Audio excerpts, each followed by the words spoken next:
Ladies and gentlemen, please welcome to the stage, Tim Scott.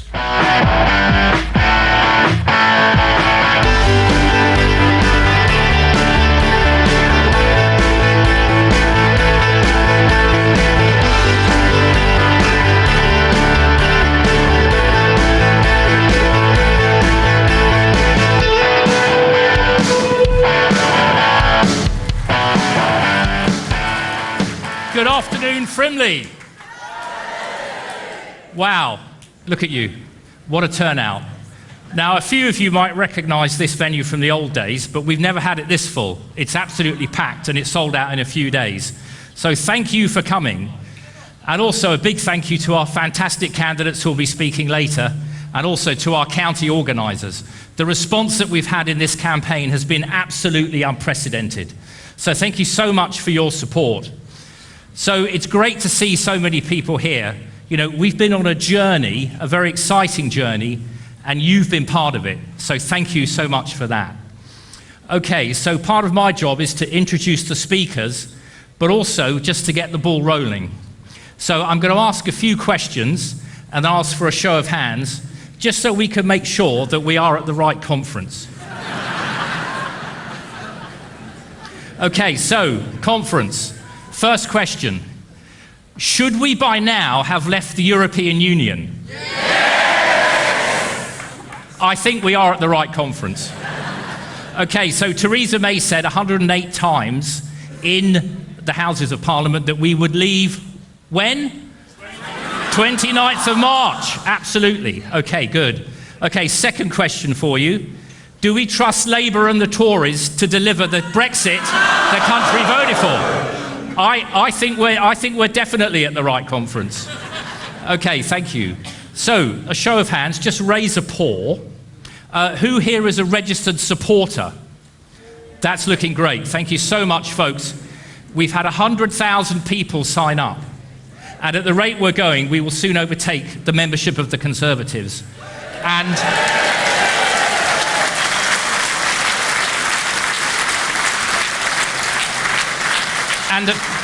at £25 a time, when we get all these stupid questions about where our money comes from, I think we can tell them that, can't we? 100,000 times 25 is a lot of money, so that's great. So my second question then is, who has already voted by postal vote? Who's already voted? Fantastic. And is anybody coming to the rally in London on Tuesday at Olympia? There's still a few tickets left. The capacity will be about double this, so it'll be great. There's still a few tickets left. That is the final rally. And then, folks, let's have another show of hands. Who's going to vote for the Brexit Party on Thursday? Okay, fantastic. So, folks, how about this? This Thursday, the 23rd, why don't we make it the end of May?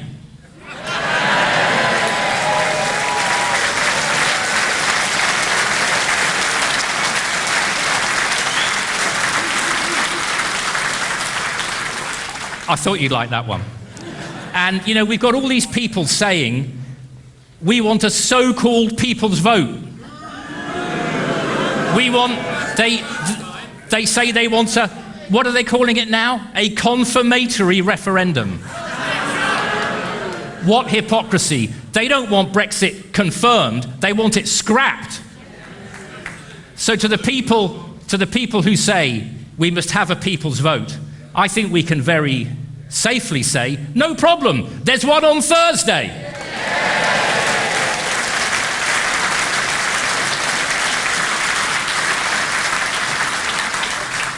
So it's been a great journey. We've done in a few weeks what it has taken other parties years. We have built the road. We've built the road as we've travelled it. And talking of building roads, you always need a steamroller, don't you? And we're hoping that steamroller is going to arrive on Thursday, and you have been part of that journey. Thank you so much.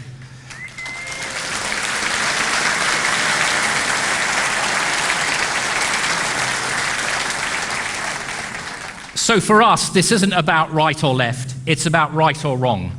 Our very democracy is on the table. And if they think they can fob us off with some dodgy deal, that will leave us tied to Europe for years with no say, then we're here to tell them, you've got another thing coming. We're not going to accept that, are we? No. Okay, good. So I think we've got it right, that we're at the right conference. Okay, thank you so much, ladies and gentlemen. Thank you for your support. We couldn't have done this without you. Okay, so we've got a great lineup of candidates for you today. Our candidates have been very hardworking. They've been all over the place. Our county organisers, I know, have been rushed off their feet. So it's been great. But before we introduce our first candidate, if the technology is ready, we'd just like to show you our launch video. That is why I set up the Brexit Party. It's why we're going to fight the European elections on May the 23rd. And that is just the beginning of what is needed in this country. Democracy is under threat. And when politicians fail to deliver, there must be consequences. I was too young to vote in 2016, but now I support the Brexit Party because I believe in delivering on democracy. It's time to recognise that actually we are an incredible nation. This isn't about left or right. It's about standing up for our right to be heard. Successful, hard-working, so much to be confident, enthusiastic and optimistic about. That's why I'm supporting the Brexit Party. We are a single nation. We wish to remain a nation. They must adhere to the promises made to the people. Let's be optimistic. And for the benefit of our children and grandchildren, if you want a home and you're a Brexiteer, you join the Brexit Party now.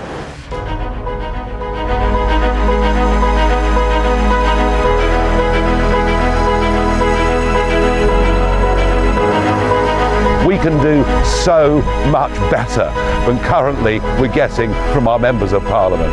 We want to be an independent, self-governing nation, making its own laws, controlling its own borders, and being proud of who we are as a people. Join us, help us, support us, do what you can for us. We need change in this country, and we need it now. Britain needs the Brexit Party, and the Brexit Party needs you.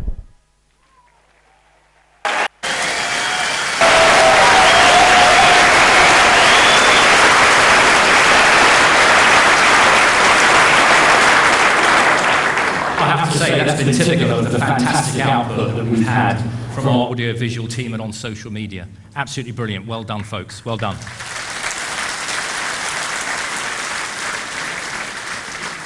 So, are we ready to hear from our first candidate? Yeah. Okay, so... Hell yeah. Hell yeah. I like that. Okay, so he works in business. He's got a family retail business. He's been campaigning out on the road. Camberley, Isle of Wight, Slough, Oxfordshire. He's been all round the region. He says he is campaigning against a Brexit betrayal and to change politics. He's a board member of Tickets for Troops, an organisation that supports our military, as does the Brexit Party. So, ladies and gentlemen, please welcome to the stage, Robert Rowland. Please welcome to the stage, Robert Rowland.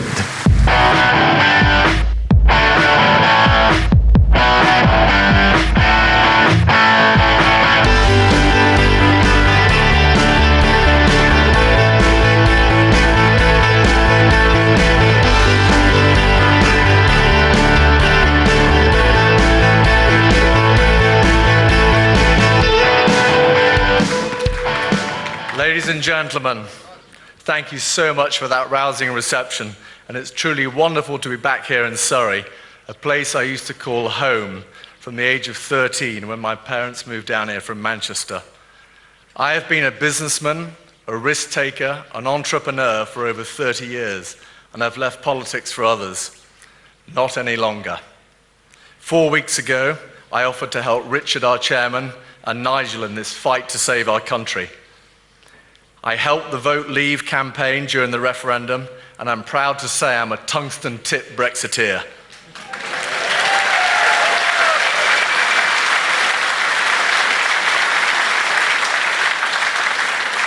Ladies and gentlemen, this is a great nation.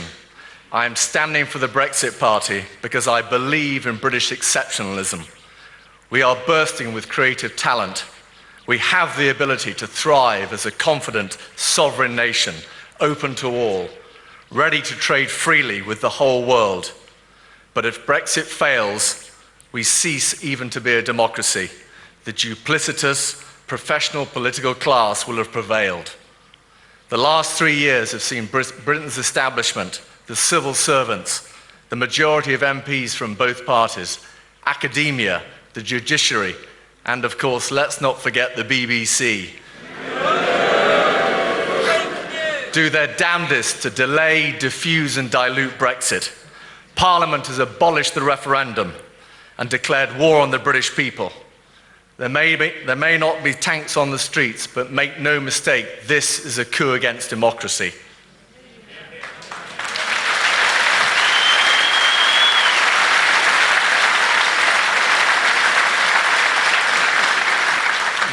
The abject failure of Theresa May's government to deliver on the referendum is not only born of hopeless incompetence, it was deliberate.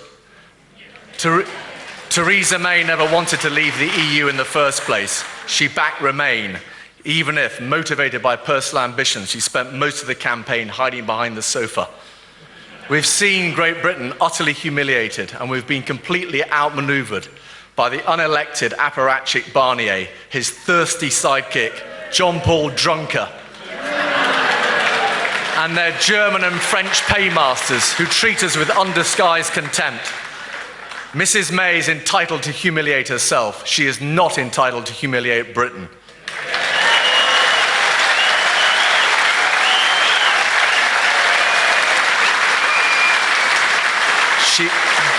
She has lied repeatedly to her party, to Parliament and the British people.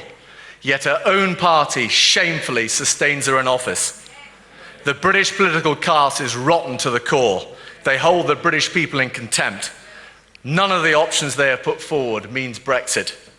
We need people who aren't from the political class, who will stand up for Great Britain's interest, as Nigel Farage has done tirelessly over the years.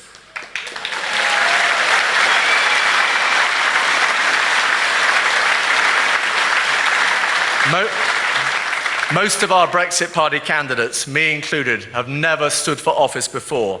We are free from the stench of institutionalised duplicity, which clings to the other parties, no change, UK included. The Brexit Party is the only serious party that is devoted to upholding the 2016 vote to leave the EU. We intend to implement the British people's democratic, positive and inspiring decision to end our nation's membership of the European Union. We need to tell the politicians in Westminster and the civil servants in Whitehall that their time is up. They have failed the country, failed ordinary, decent voters. Vote for the Brexit Party and send them packing. Vote for the Brexit Party and change politics for good.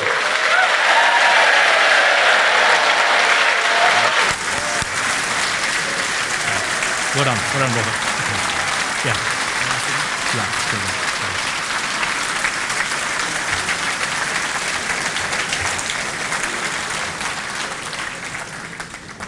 Thank you so much, Robert. Robert is typical of so many of the candidates that we've had. We were overwhelmed with people wanting to be candidates, many of them with no political background at all, people with real life experience. So thank you, Robert. Okay, our next speaker, a journalist. She describes herself as a cat lover and a passion for Formula One. And she says she wants to challenge the Remainer slurs with a positive Brexit agenda. Please welcome to the stage, Alexandra Phillips. Please welcome to the stage, Alexandra Phillips.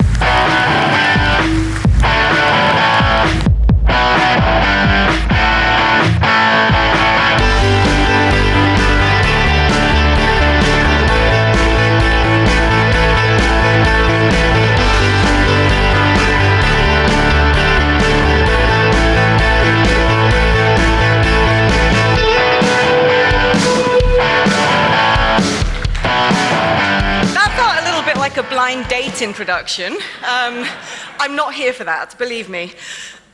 Well, you guys all seem really nice and normal. I was expecting little horns and cloven hooves. I mean, I know I've got leopard print shoes, and it's pretty much the same thing, right? But, you know, how did we get here? How did this room of people end up so demonized? It's 4 decades of unrivaled propaganda from Brussels. I mean, the myths that they spread, the fear that they build, that they're the absolute and without them will crumble. I'm here to help you guys set the record straight. It's great. Okay. Now let's start with our young people. I mean, all of those brave enough to turn around and say they support Brexit are going to face a tough time, aren't they?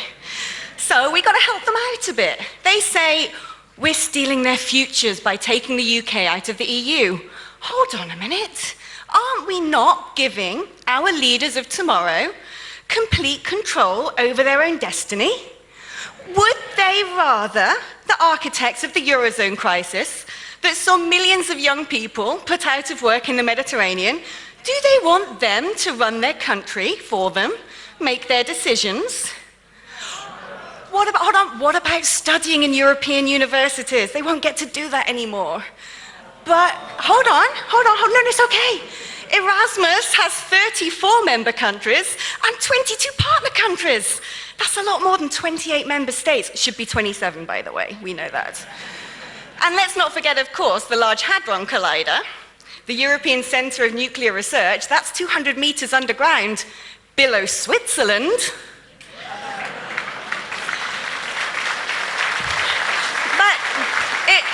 If it's not the universities, we're going to be sending them back up chimneys, right? Because, as the Labour Party say, if we're not in the EU, our labour rights are going to go right down. We actually have some of the best welfare standards, the best working standards, brilliant animal welfare standards for those who care about that, in Europe. And actually, with the freedom to make our own rules and build our own economy and control our labour market, we can actually be an exemplar to the rest of the continent and get those standards even higher.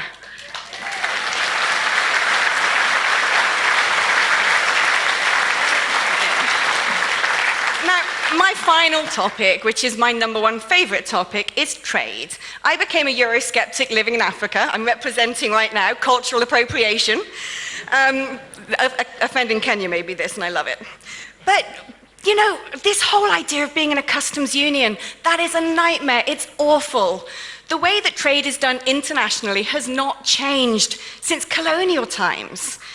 We see 30,000 corporate lobbyists representing companies like Nestlé and Pfizer in Brussels, in the corridors of power, making the decisions, allowing the EU to trample over the developing world just to big up their profit margins. Brussels is a one-stop shop for the corporate cartel of big business and big banking. But you know what? The UK is in a unique position, isn't it? 5th largest economy in the world, pivotal in the Anglosphere, and with the wonderful network of the Commonwealth Group of Nations. If any country can lead by example and take the opportunity that Brexit will give, not just to improve lives in the UK, but actually let Britain lead the way in lifting other people out of poverty, with real free trade, real respect. We might be leaving the EU, but we are opening ourselves up to the rest of the world.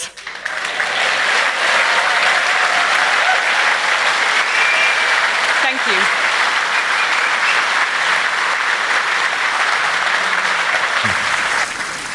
Okay, just go the other side of Robert.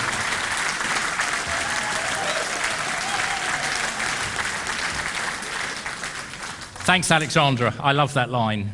We may be leaving the European Union, but we're opening ourselves up to the rest of the world. And that's what we want. We want a globally engaged, free-trading Britain after Brexit. I'll tell you one thing, folks. I love that guitar riff that they play when you walk on. Do you reckon they could get that made into a ringtone? I'd love to have that. Talking of music, did anybody watch Eurovision from Israel last night?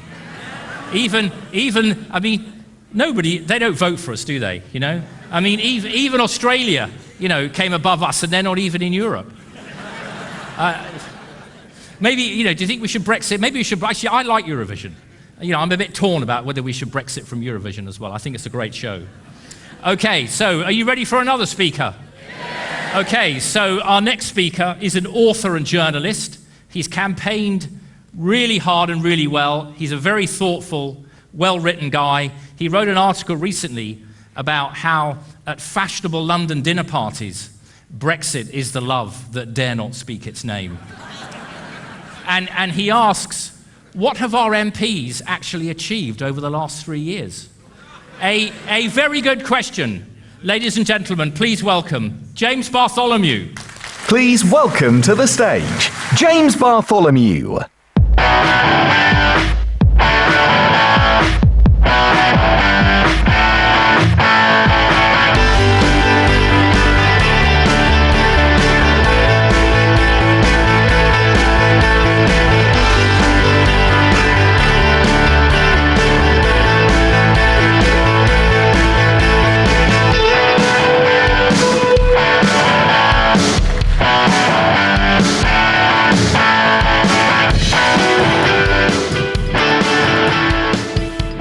Working. Is this working? Yeah. Okay. It's actually quite intimidating to see so many of you here, and it's representative of something that's happened all over the country. There have been these rallies all over the country, and every time they've been sold out with thousands of people. And I think it's rather wonderful because it shows how many people, including you, are committed to democracy.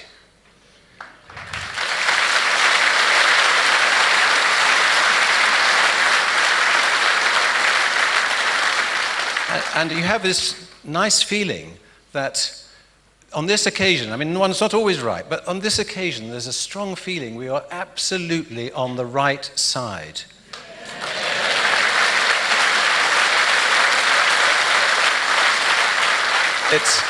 It's a feeling that is increased by the knowledge that Tony Blair is on the other side.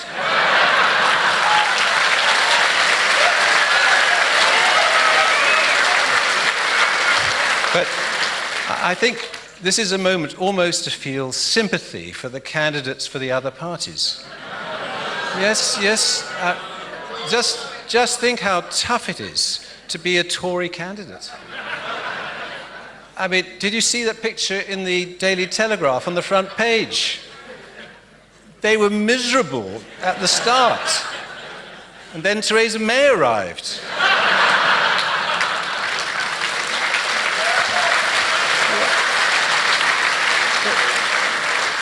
I mean, what have they got to say? I mean, imagine, if you're a Tory candidate, what can you say? Vote for me because we will? No, scrap that. We can? Well, actually, maybe not. We might possibly, if it was a fair wind, we might possibly have a sort of non-Brexit Brexit, a Brino. What a message to have to come out with. And then, if you have tears, prepare to shed them for the Liberal Democrats. Yes, no, it's just think how awkward it is for them to have the word Democrat.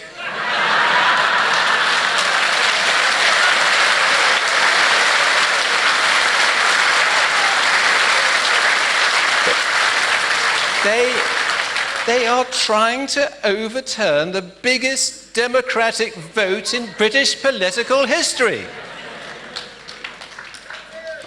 And then there's Labour. Apparently, they now want a second referendum. Actually, it's more complicated than that, because there's been a behind closed doors deal between Tom Watson and Jeremy Corbyn, so they do want a referendum. It's quite complicated. As far as I can understand, they want a second referendum if it's a Tuesday. Maybe Wednesday. So we Brexit candidates, and there's more to come, we're very lucky, because we actually believe what we're saying. We're clear. We believe in it. We have conviction. I believe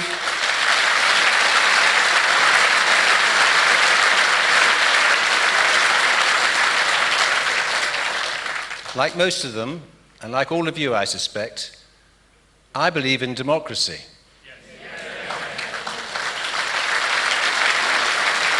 I believe in respecting the results of the referendum. And I believe in Britain. Thank you.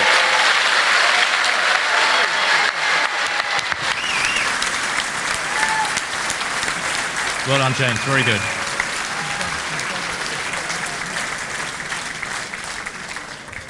Thank you, James. Thank you. And I think clarity of message is one of the things that has really helped us in this campaign. And James is absolutely right. You know, I've always found Tony Blair a very reliable political indicator. If he's for something, it's definitely a bad idea. Okay, so time for another speaker. Now, this speaker, don't be too intimidated, but our next speaker is doing a master's degree in EU law. She founded Ladies for Leave. She was on the march to leave from Sunderland to London. I don't know if any of you were on a bit of that or you went along. And she says, Labour and the Tories have had 3 years of resisting Brexit. Their time is up. Ladies and gentlemen, please welcome to the stage, Belinda De Lucy. Please welcome to the stage, Belinda De Lucy.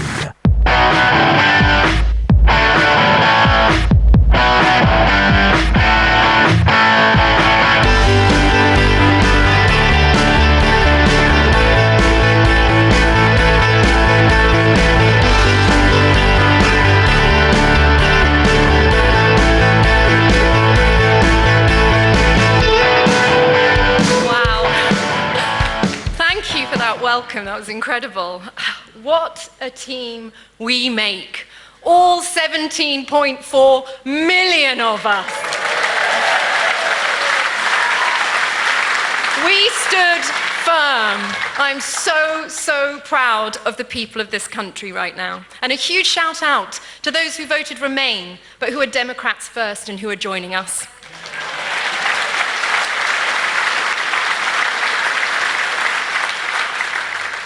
I want to thank Nigel and Richard and all of those who set up the Brexit Party. Thank you for providing a peaceful, diverse, and brilliantly positive political home for millions of us voters who have been so badly mistreated by the parties we trusted. We had nowhere else to go. Thank you.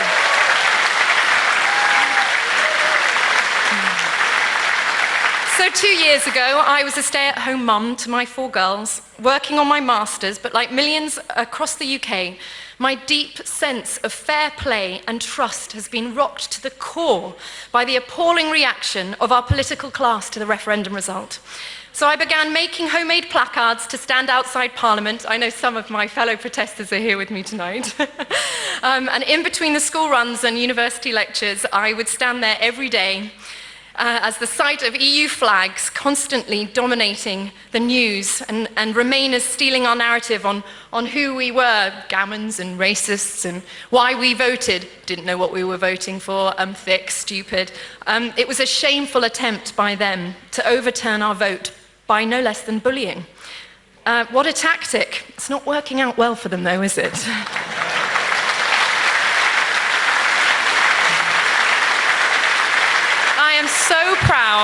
I'm so proud we are fighting back. So I met this wonderful lady called Mandy Childs on the march to leave from Sunderland to London. And for me, she sums up the British bulldog spirit. The British Brexiteers walked for hundreds of miles on blistered feet through all weathers to bring the forgotten leave towns of the north down to Westminster. And she said to me on very sore feet, Belinda, we don't walk on our legs and our feet for this. We are all walking with our heart and soul. And that, for me, is the British bulldog spirit that's getting us here now. I know. How our political elite have forgotten who we are and what we are made of. And to those that mocked our march and our numbers and stalked us the whole way, yes they did, sneering and laughing at us as we trudged through mud and up and down hills, well, and I'll take this line from you, Nigel, they're not laughing anymore.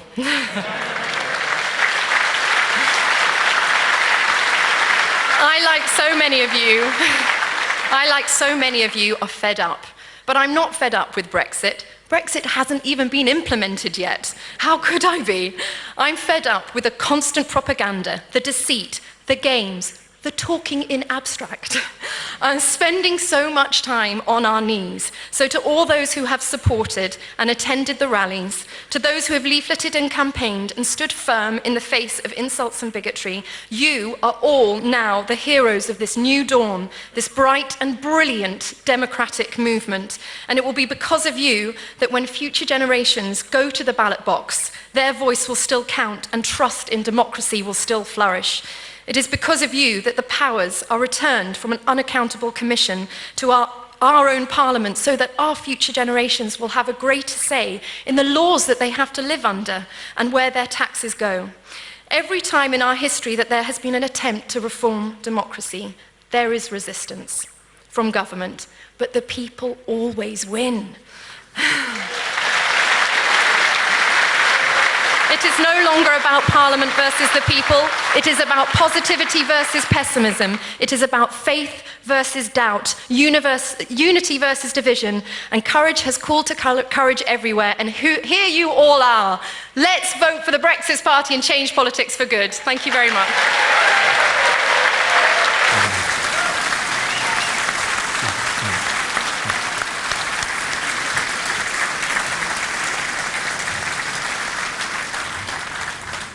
Thank you so much, Belinda. You know, quite a few of us have felt politically homeless, haven't we, the last few years? I think it's fair to say.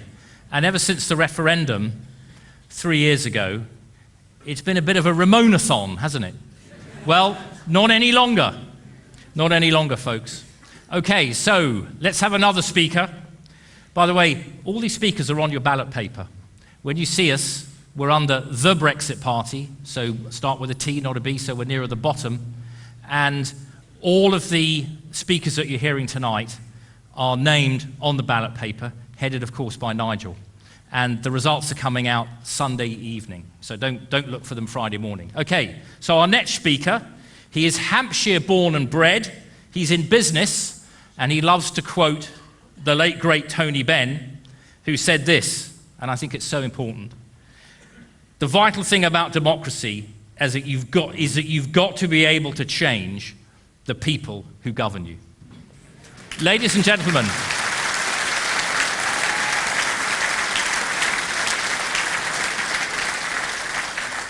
actually they do say that governments and nappies need to be changed often and for the same reason.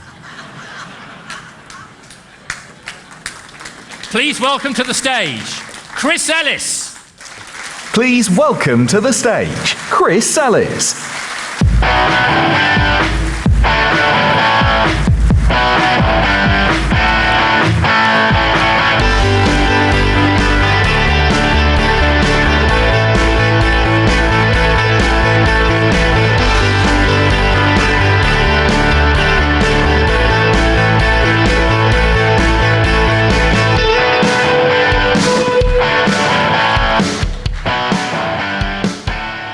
This isn't a natural room to clap a Tony Benn quote, but you can't disagree with that. He said a lot of insightful things which apply today.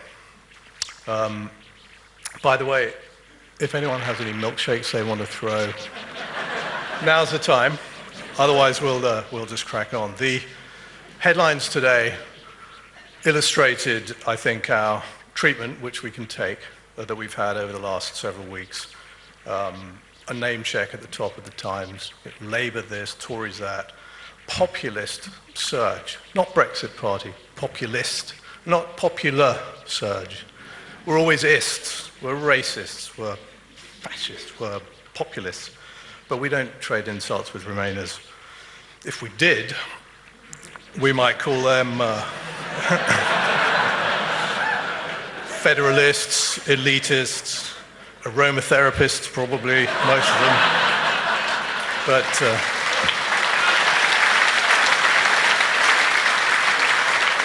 But since they're not here, I really had two things I wanted to say. There have been some fabulous speakers, and I'm a competitive guy, and I know when I'm beaten, so I'm not going to. So I left my big speech behind. But the two things I really wanted to say was, in particular, I'm from Hampshire, and most of my campaigning has been in different parts of Hampshire and further north too. But we had the most amazing group of volunteers in Hampshire, from teenagers who turn up again and again and again to people even as old as me. And so I just want a quick big thank you to all the Hampshire organisers in particular. You've been fantastic. Thank you very much.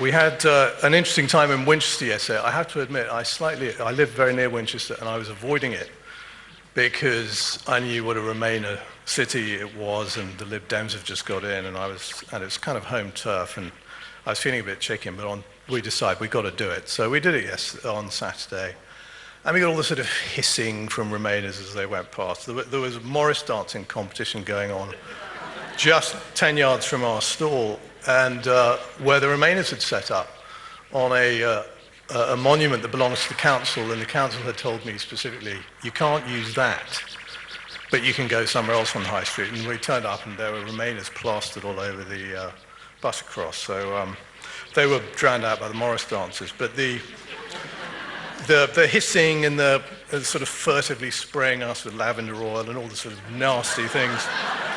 But it was very cheering to see, and also slightly disheartening, Leavers who did come by and wanted to signal their support. A lot of them didn't really want to sort of plaster themselves with badges and take leaflets, but they'd sort of say, oh, we've already voted, we're with you, but they'd keep walking.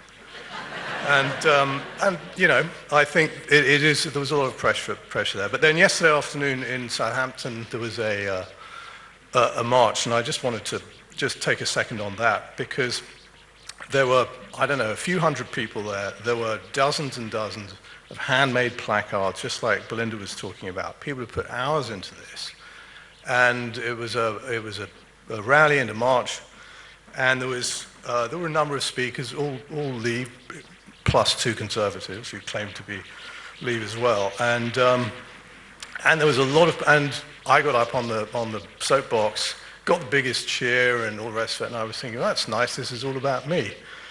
But it's not, because I was there as the Brexit party, and what I was doing, which is a real privilege, is wearing the skin of all of their hopes and aspirations and anger, and all the things that have got us here today, have got us doing what we're doing, all the disenfranchised who have been abandoned by the establishment. We're representing them, and we're standing up for everything that they're feeling denied. So, on that note, it's flashing red at me. Let's get Thursday over and done with. Let's blow the doors off, and let's get the job started. Thank you very much.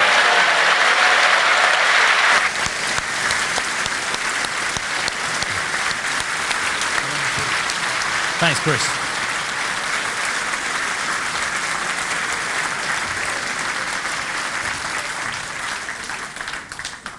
Thank you, Chris. Yes, campaigning can be fun, and you know, you do meet all sorts when you're out there.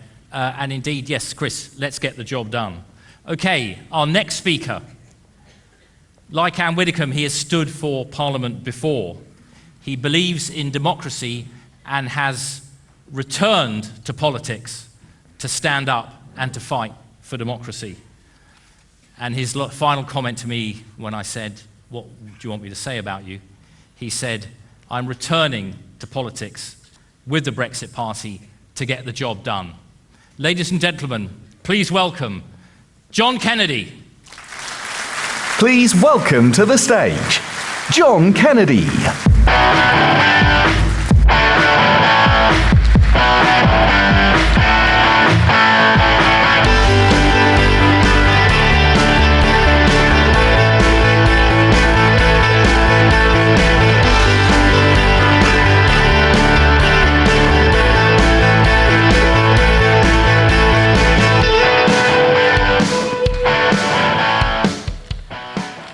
My friends, I love Britain.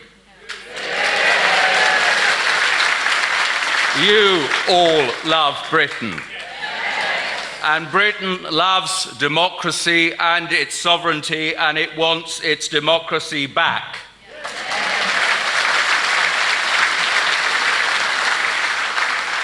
Four years ago, the Prime Minister of the day, David Cameron, told us we were having a referendum.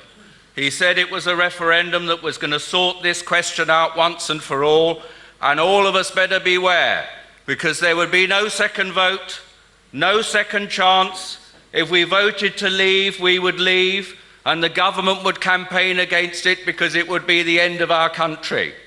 And we needed to know what we were doing, and we were told by the government at the time that if we voted to leave, unemployment would rocket, the pound would collapse, the markets would be constrained, and the British economy would go into a death spiral. And as if that wasn't enough, the Chancellor of the Exchequer, not a commentator, the man that writes the rules and writes the budgets and collects the taxes, told us that it would be so severe a mistake. The suffocation of Britain would be so great if we voted to leave that there would be an emergency budget the next day, not the day after we left, but the day after we voted, and that there would be an austerity on austerity budget, and it was touch and go as to whether we could survive. So be careful, they told us. If you vote to leave, there'll be no turning back. You will leave. And we still haven't left. Is it any wonder no one believes a word that they say?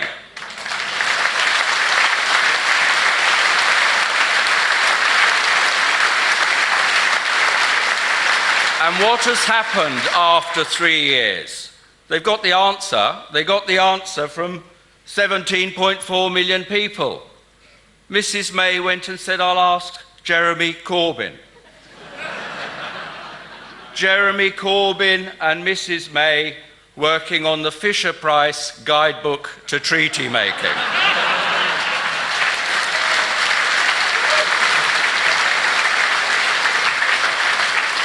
Well, you've read the result of their talks, but I could have told you that before they ever sat down together to open the discussion.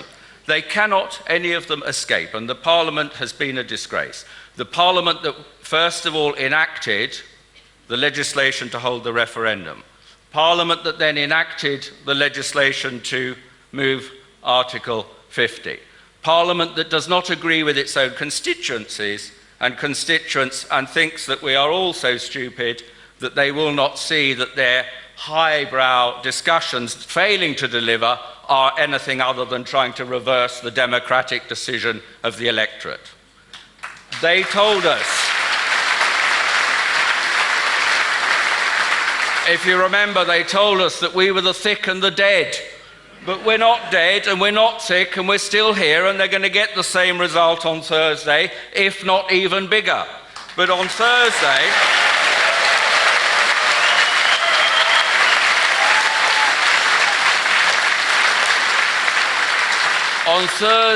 what we have to do, all of us, is take nothing for granted. Every single one of us needs to vote. All of the members of our families, our friends, and everyone we know that is going to vote. And I've met people out campaigning who have voted to remain, but will be turning out to vote for us because democracy matters more to them than reversing a decision that's already been taken.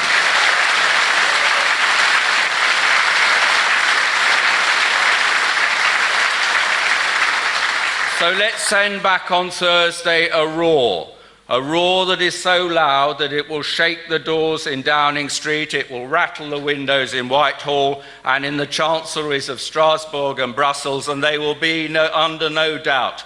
We want out, we voted out, and if they won't let us out, we will kick all of them out.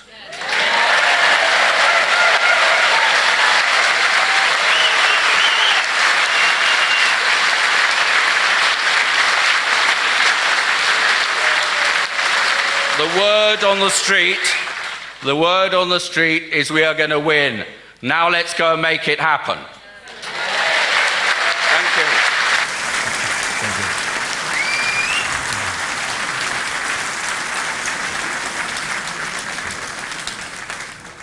Thank you so much, John. Yes, and it's great to see people who've been out of politics for a while coming back because they feel so passionately about this vital topic. So, our next speaker, he's in business, he lives in Surrey, and he recently told me that he had his front teeth knocked out playing football, but he's still been on the campaign trail. That is how committed your Brexit Party candidates are. So please give a big welcome. Please welcome to the stage, Matt Taylor. Please welcome to the stage, Matt Taylor.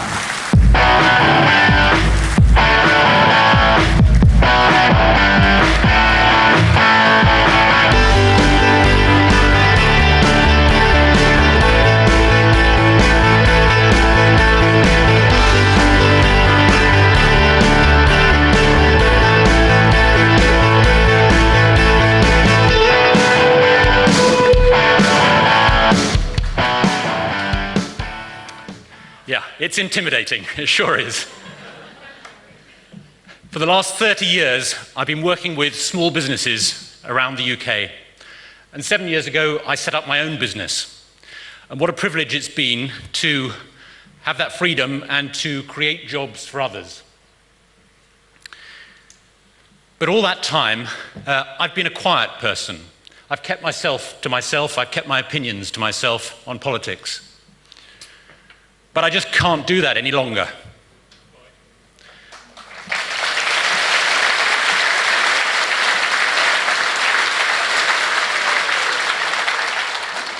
And you know what has got me and made me stand up here and get out in a place which is certainly not quiet. It's the betrayal of Brexit.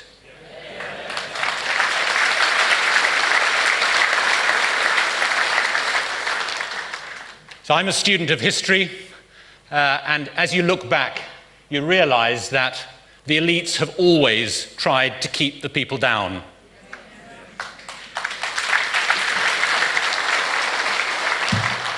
Our ancestors fought and escaped little by little from that power. And there was a huge milestone in 1928 when all women got the vote and therefore all adults had the vote.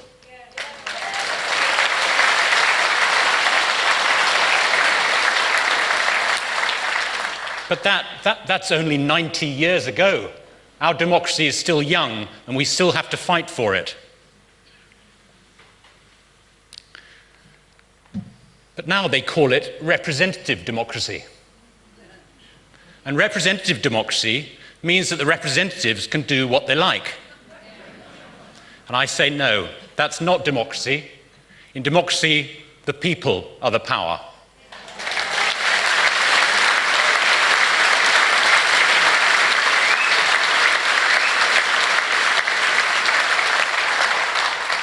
Now, most of my adult life, the politicians have been engaged stealthily in giving away our power.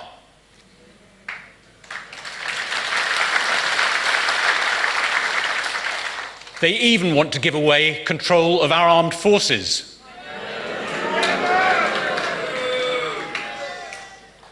And it makes me think of that old story, I don't think it's taught or read anymore, about Gulliver, who found himself in the land of Lilliput, asleep, as it was, on the beach. And he got tied down by 1,000 tiny ropes. I say the people of the UK are like Gulliver. We've been tied down by the politicians.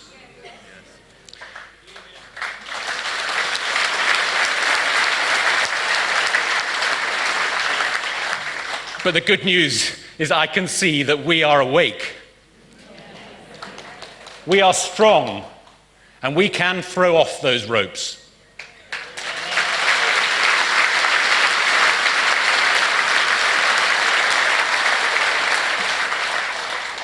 Now, every day in business, I'm reminded that the customer is king or queen. The customer is in charge, and businesses that don't do what the customer says, they fail. And in politics, it must be the same.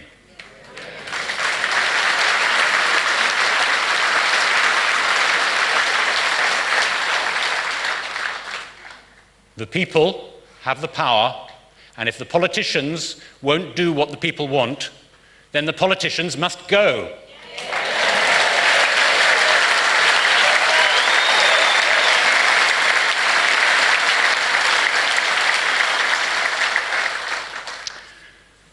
So my time is nearly up. I just want to add my voice to this message that we are going to send to Westminster, to everyone around the world. We want to say we lent you the power and you've given it away.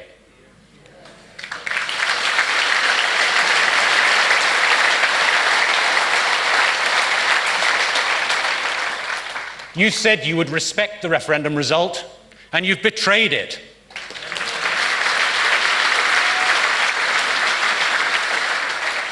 But now, that game is up. We are all going to send a message, and we're going to send it loud and clear on Thursday by voting for the Brexit Party.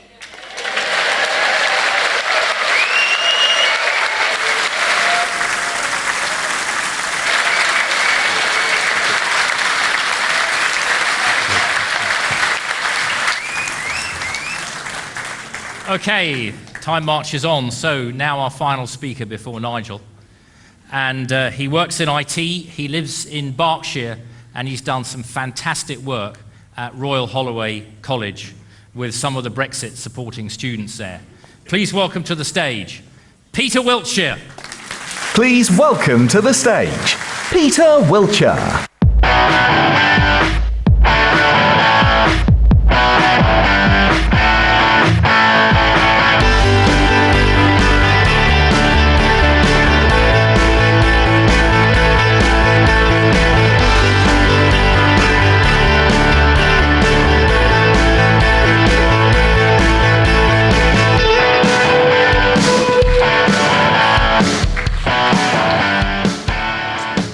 Good evening, Frimley.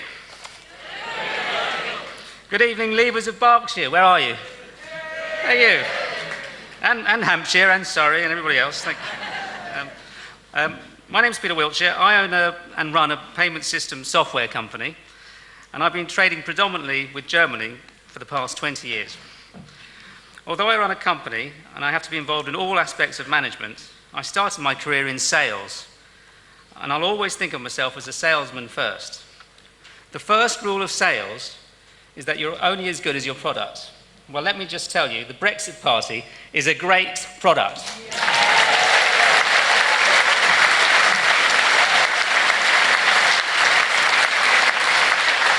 It does what it says on the tin.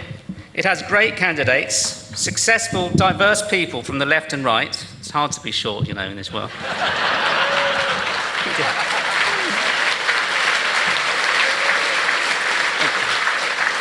And the message is spot on. Respect the 2016 referendum result. Respect a democratic decision made by the country. Respect that decision. Whilst canvassing in the South East over the past 2 weeks, I've seen huge support for us. People feel betrayed that the politicians haven't delivered a proper Brexit from the EU. There is so much anger and frustration. But what has been so uplifting to see is the public's absolute confidence in this country's ability to thrive outside the straitjacket of the EU.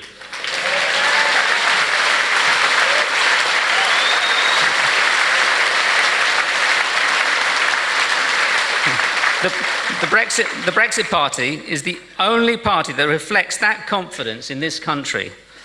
The second thing I've learned in sales, going back to my sales career, is basic negotiating strategy.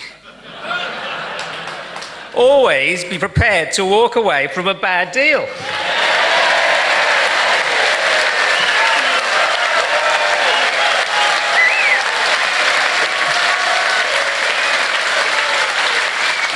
I don't think Theresa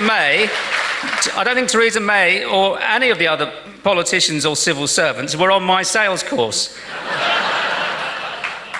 It might have saved us 39 billion quid if they had been, but...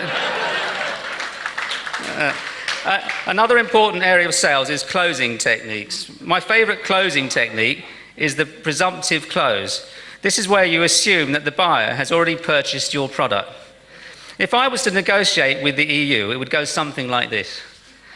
Hello, Mr. Juncker. Very nice to meet you. As you know, we're leaving the EU on the 31st of October on WTO terms.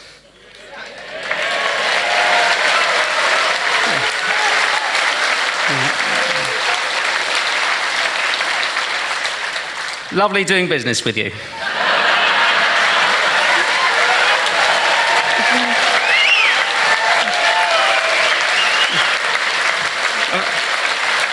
And finally, the most important thing I've learned from my time in sales is don't count your chickens. We've got to keep going right up to Thursday so that we can send the strongest possible message to Westminster. The Brexit Party has arrived and we're here to stay. Brexit must be delivered. Democracy must prevail. You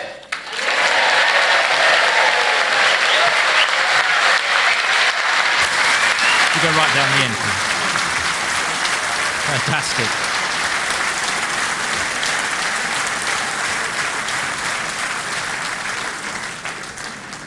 A very simple and effective lesson in sales and negotiating tactics there from Peter.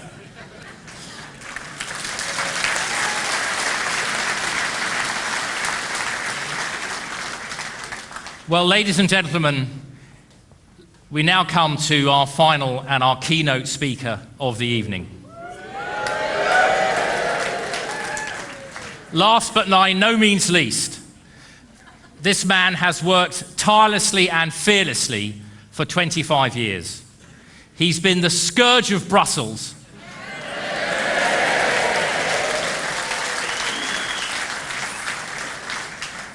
And without him, we would have had no referendum.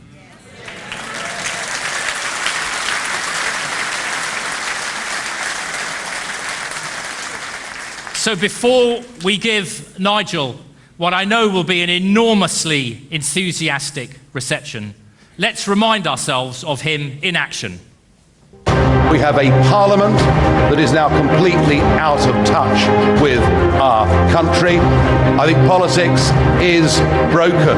Our task and our mission is to change politics for good.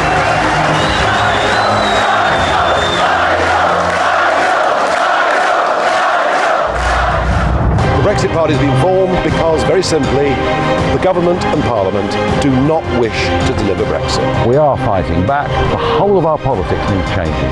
The two-party system doesn't work anymore. If they thought we were going to give up, they've got another think coming. This country needs the Brexit Party, and the Brexit Party needs you. Thank you.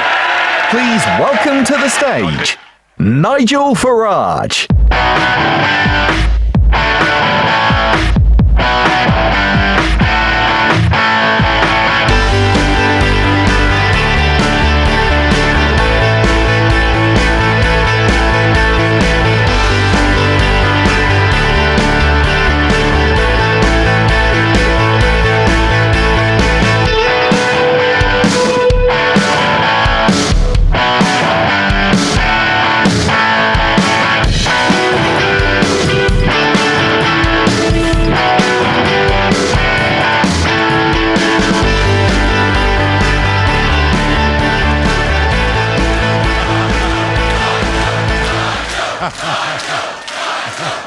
Thank you.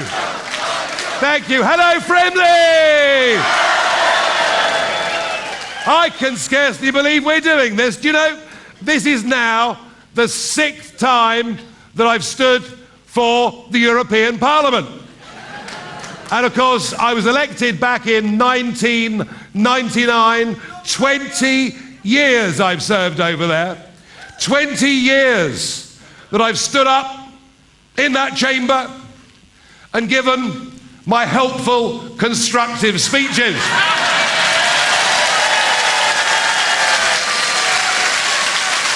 I think in a funny way, I've kind of enjoyed it rather more than they've enjoyed me being there. But I honestly and truthfully really thought it was over. I thought I was the turkey that had voted for Christmas. We woke up on that beautiful morning of the 24th of June, 2016, and despite everything, despite what we'd been told. Remember what Osborne told us would happen. 500,000 jobs would be gone. Foreign direct investment would collapse. Plagues of black locusts would descend upon our land. They even sent President Obama over to tell us we were going to the back of the queue. And despite all the threats, despite everything, we voted to leave. And what was significant was, of course, the government leaflet that David Cameron, remember him? Many have forgotten. He's not worth booing. You've mostly forgotten him, really, haven't you? But Cameron sent that leaflet through every home in the country, which said, whatever the result, we will implement the decision. And I kind of thought that morning, well, actually, I think this is going to happen. And then a year later, we had a general election in which Theresa May told us Brexit means Brexit. We're taking back control of our laws, money and borders. Corbyn equally said that they would respect the result of the referendum. And then 498 MPs voted for Article 50 and it went into British law. It was the law of this land that we were to leave on March the at 11 p.m. And I thought, that's it, we've won, it's done. And what we've seen ever since then is the most willful, persistent, deliberate betrayal of the greatest democratic exercise ever made in the history of this country. It is a disgrace.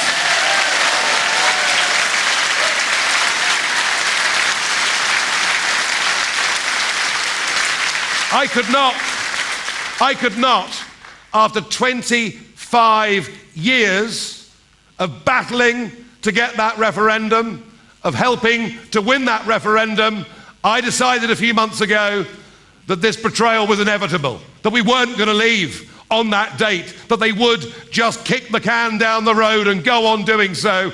And I thought to myself, what do I do? Am I going to stand aside and be rolled over by this career political class, or am I going to stand up and fight back? And I decided I would stand up and fight back, and that's why I founded the Brexit Party.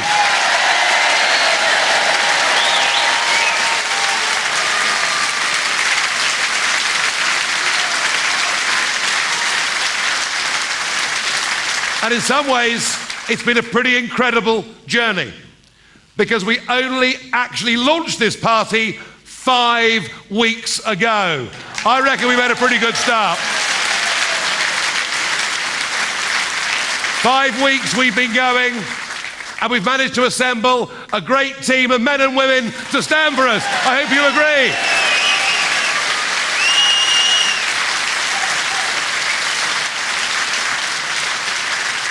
And I think we've got them worried. I think we've got them on the run.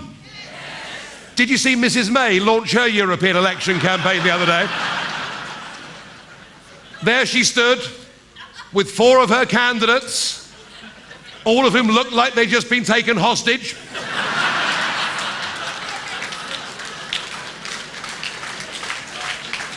It was as if they had to pay a ransom to get out. Although, of course, Mrs. May's good at paying ransoms, isn't she? Because she's agreed to give Bartholomew 39 billion for nothing in return. Mrs. May said at her press launch, I couldn't quite believe this actually. She said, Nigel Farage can't deliver Brexit. Yeah, that's right. Mrs. May said Nigel Farage can't deliver Brexit. What the hell's she been doing for the last 2 years? I couldn't believe it.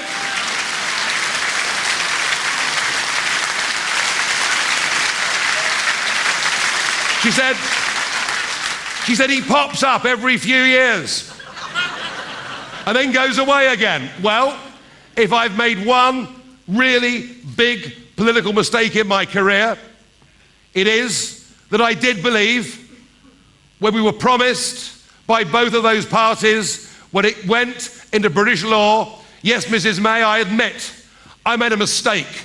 I did not believe that a vicar's daughter could be so willfully duplicitous with the British nation as you've been.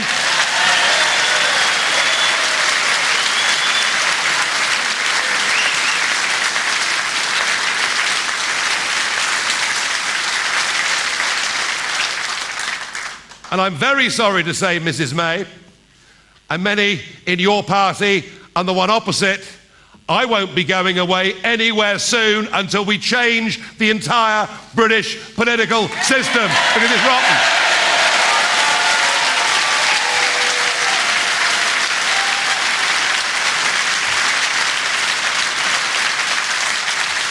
And then today we saw Jeremy Corbyn appearing on my favourite television programme. Oh, he's really good, that Andrew Marr. You've got to give him credit. No, but pretty good, wasn't it? I mean, the weekend before a national election where there was a new insurgent party called the Brexit Party, which, if you believe the opinion polls, and let's not get carried away, let's keep running to the line next Thursday, but if you believe the polls, you've got a Eurosceptic party that is nearly 15 points in the lead. And what did Andrew Marr have on today as his guests? 5 Remainers. And isn't it the same every week with Question Time? Almost every week, it's 4 Remainers and 1 Leaver. Still, we haven't written our manifesto yet, but I have a feeling, after my appearance last Sunday, that the BBC licence fee's risen somewhat up the agenda.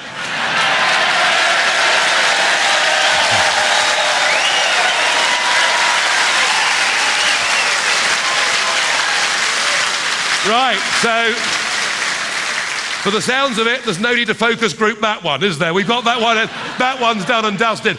But one of the guests today was Jeremy Corbyn, and I thought that when it came to the question of the Brexit Party, when it came to the question of Brexit, Corbyn looked like a frightened rabbit. 7 times he was asked, could he please explain what the Labour Party's policy on Brexit is? And he simply couldn't do so.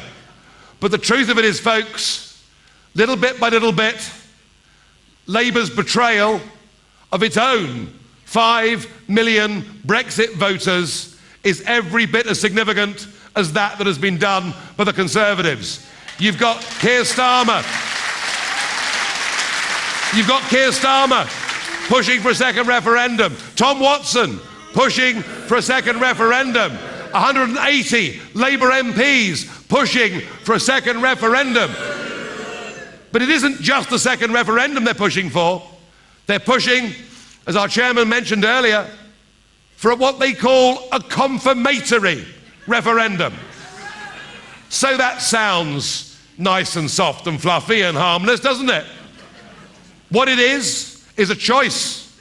That's what they're proposing, a choice between the existing European treaties and a new European treaty that would potentially bind us into the customs union in perpetuity. What they are pushing for is a referendum in which there would not be a clear, clean break Brexit even on the agenda. So maybe it's no wonder that when Corbyn is asked about me, and appeared then to physically tighten, I thought,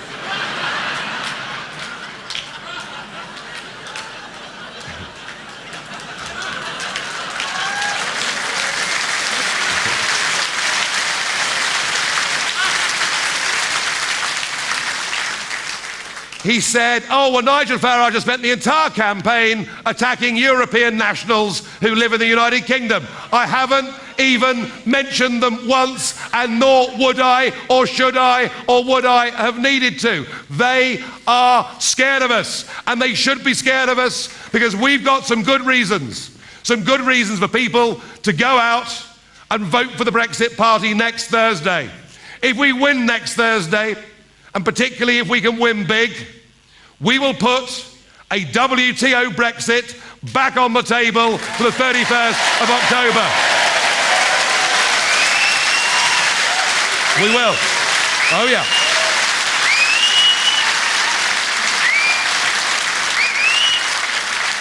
And you know how they all keep talking about this second referendum? The Labour Party now.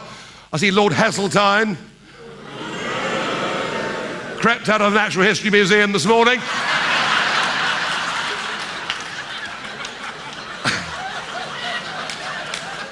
Well, he's not very nice about me either, so it's okay. And of course, you've got the Liberal Democrats pushing for a second referendum. Why is it that people who call themselves liberal are now the most illiberal, intolerant, unpleasant people in the whole of this country?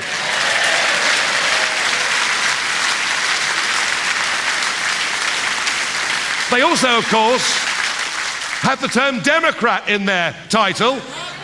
When Vince was saying the other day maybe we would simply revoke Article 50. They're neither, but they're pushing basically for a second referendum. And of course, we've got that extraordinary, almost unassailable new force in British politics. Poor old Anna Soubry, eh?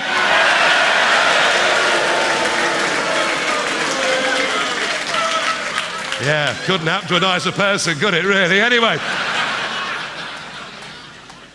But they're all talking about a second referendum. There are some that even think, in a last bid, desperate attempt to get her appalling treaty through the House of Commons in the week beginning on the 3rd of June. And I say treaty. People keep calling it Mrs. May's deal. It is not. It is a new, legally binding treaty in international law. It is such a shameful document that it would only have been signed in normal circumstances by a nation that had been defeated in war. That is the extent to which she has humiliated us.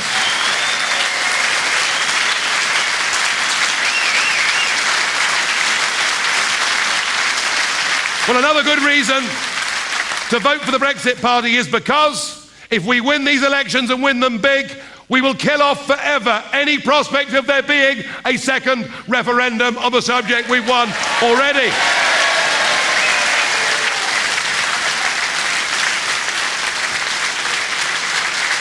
Another good reason for voting for the Brexit Party in droves next Thursday is it will end quickly the worst premiership since Lord North lost the Americas. She'll be gone.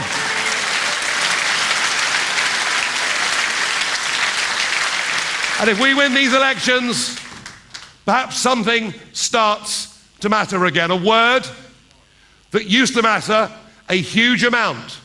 A word that previous generations felt was so important, that we as a country felt was so important, that we actually made huge sacrifices twice in the 20th century to defend the very notion of democracy. It is democracy itself that has been betrayed. We must fight for it.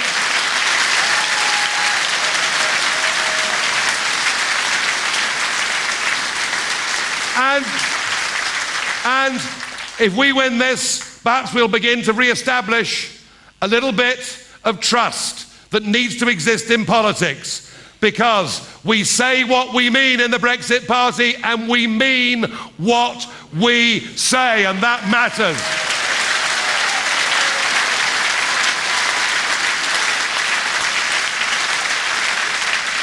And we demand, if we win this election, that representatives from the Brexit Party become part of the government's negotiating team to get us out on the 31st of October.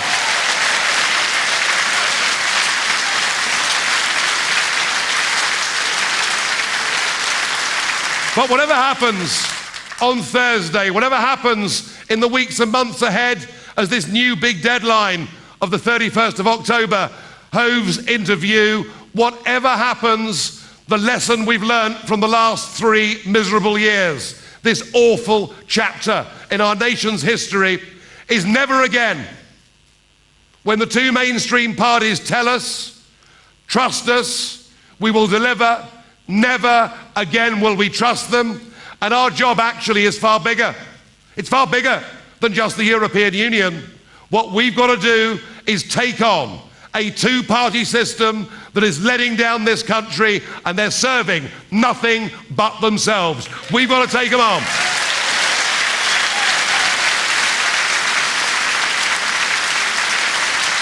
We've got to introduce wholesale political reform in this country so that we get a parliament that actually reflects the will of the people, rather than a parliament that has done as this one has done and betray the will of the people. We have a huge amount of work to do, but I'm optimistic, I'm upbeat, I'm no longer angry, because I'm part of something whereby I believe we can change politics for good. So let's be optimistic, let's be upbeat, let's spread that message.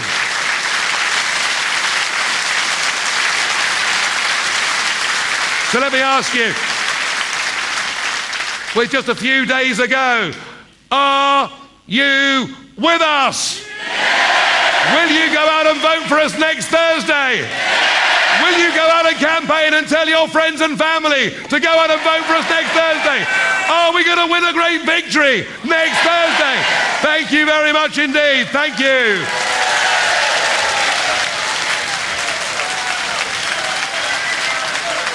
Pretty warm out there. Thank you. Thank you. Hello, how are you? Good to see you. See you later. Absolutely.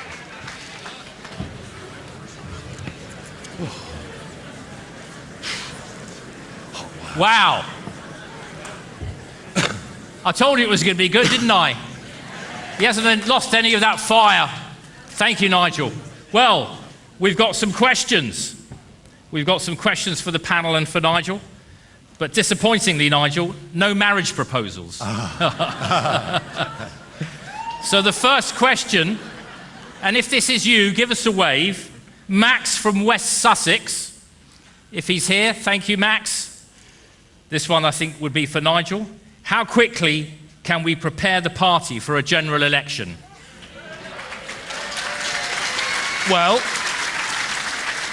it's a good question, because I think the odds of an autumn general election are much higher now than they were. I'd put them at about 50-50, given where we are at the moment. As I said to you, we are just 5 weeks old.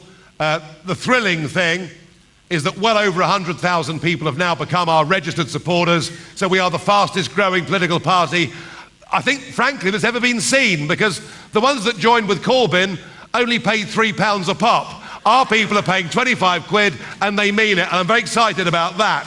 Very excited about that. There's a lot to do.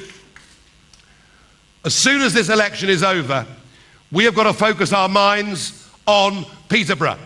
The Peterborough by-election takes place on the 6th of June.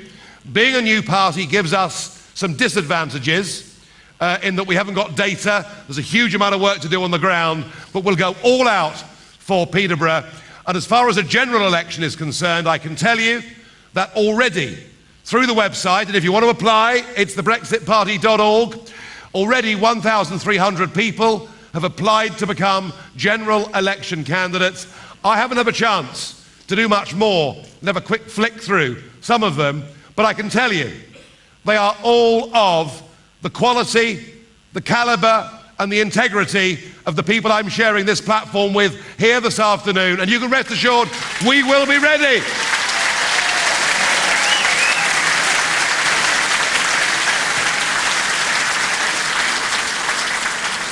Okay, thank you, Nigel. Next question is Justin from Wallingham. Give us a wave if you're here. Nigel, any thoughts on Boris, and how will the Brexit Party deal with it if he becomes leader of the Tories? Well, look, all this talk, all this speculation about who is to become the next Tory party leader, and Boris is the favourite with the grassroots, and Boris is very entertaining. Of that, there's no question.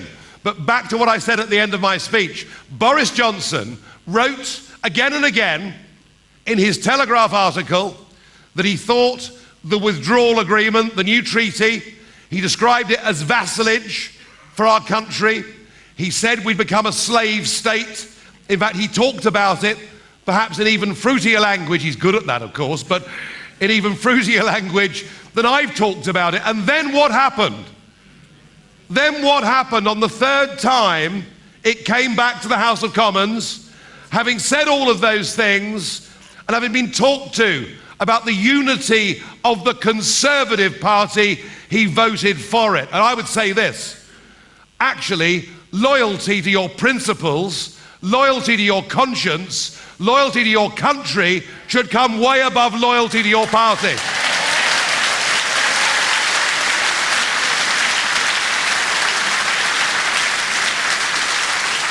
So the truth is, if Boris or any of the others become leaders, unless they tell us unequivocally they're going to scrap the treaty, unless they tell us unequivocally that they've had a chat with Peter Wiltshire about negotiating tactics,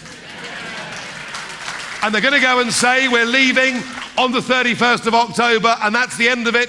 If you want a trade deal, come and talk to us. And do you know something? Learning, having trusted Mrs. May after her Lancaster House speech, even if Boris or another leader said that, I still would not believe them. How could I, given the history?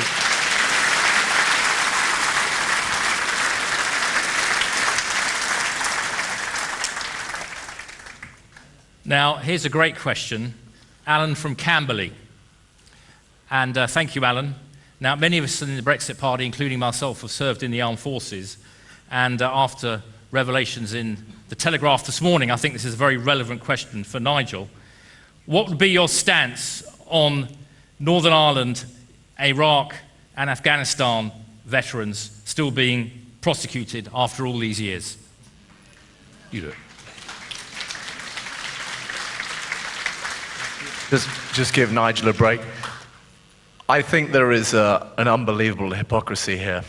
We have given immunity to all the IRA terrorists, and our own armed forces, of which I've been escorted ably by one, Dickie Bird, a green jacket, are still vulnerable from prosecution based on basically an appearance or in an area where they were under the command of the Queen and the country, and they should get blanket immunity.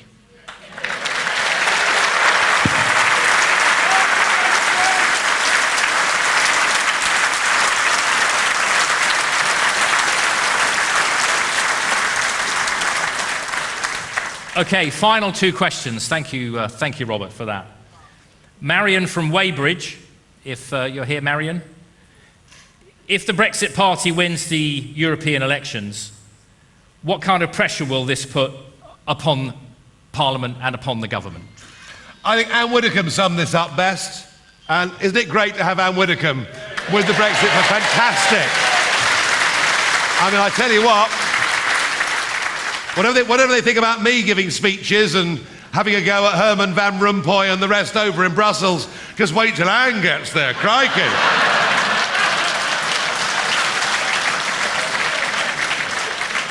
But Anne's point from the start has been this. She said from the beginning that she believed the Brexit Party would win these elections and win them well. She said from the beginning that would then send a message to the Labour and Conservative parties: either go for what the country wants, and what we want is to get this agony over with. What we want is to leave. What we want is to get on with the rest of our lives. That is what the country wants. And her message is, she says, if the two parties don't get that message, don't change immediately to wanting a WTO Brexit, then it's very simple. Either we leave, or at the next general election, they leave.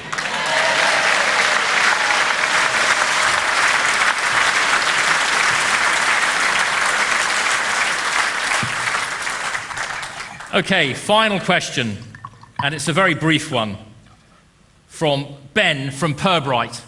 If you're here, Ben, thank you very much. Thank you, Ben. Nigel, what's your favourite beer? Oh. Well, of course, coming from Kent, I'm bound to say Shepherd and Neame. But the truth of it is,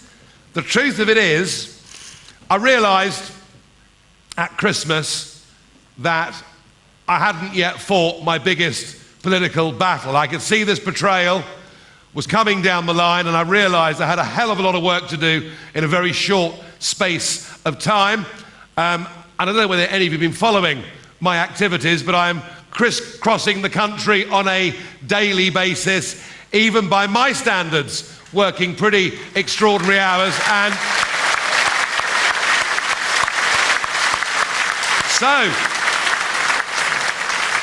to that end, after 35 years of adult life, not doing very many things that are recommended by the British Medical Association, I have actually been on a bit of a fitness kick, exercising, and the truth of it is, I'm off the beer until Thursday.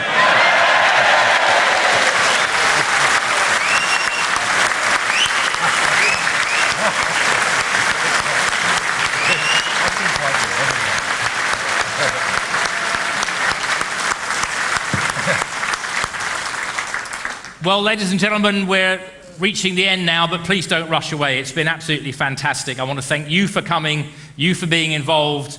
Let's have another round of applause for our fantastic candidates.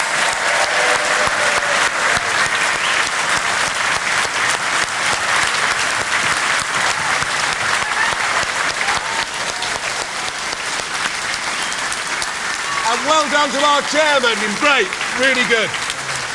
Thanks, Nigel. And of course, a massive cheer for Nigel Farage. Up we go. All fills around, that's it.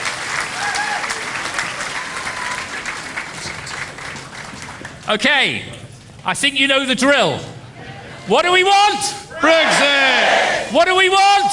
Brexit! What do we want? Brexit! When do we want it? Now! When do we want it? Now! When do we want it? Now! Thank you, folks. Thanks for coming. God bless you. Safe journey home. Thank you. Thank you. Vote for the Brexit Party on May the 23rd, and let's change politics for good.